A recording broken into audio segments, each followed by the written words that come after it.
Today, the Subcommittee on National Security will examine Russia's continued aggression and destabilizing activity in Eastern Europe.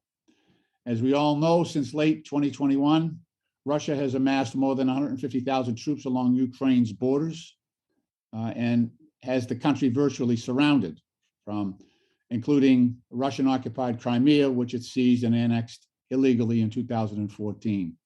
Yesterday, President Biden warned that a Russian invasion of Ukraine remains distinctly possible, although we're hearing different stories from Putin himself.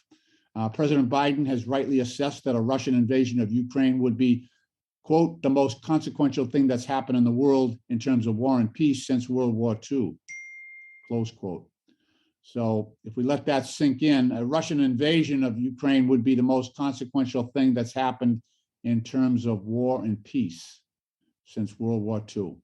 By holding Ukraine hostage, unless the United States and NATO surrender to his demands, President Putin threatens the fundamental principles of sovereignty, self-determination, and territorial integrity that have helped to preserve global peace and security that form the basis of the rules-based international order.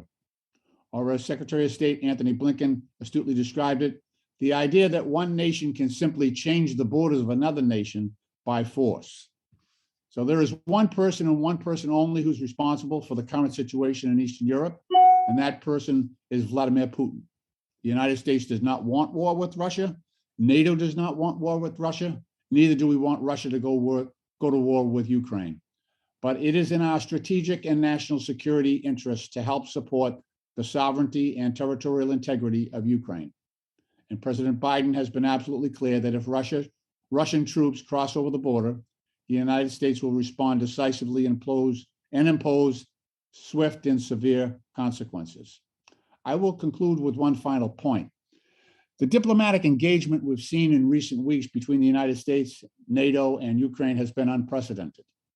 President Biden and his administration are leading from the front to restore America's global standing in the world and to strengthen our transatlantic alliances after 4 years of chaos and division under the former president. As a result, Russia's aggressive actions in Eastern Europe have achieved the opposite of what Putin wants, and that is a closer and more united NATO alliance. With that, I look forward to hearing from our expert witnesses about their assessment and policy recommendations for the current situation in Eastern Europe. And I will now yield to the ranking member, the gentleman from Wisconsin, Mr. Grothman.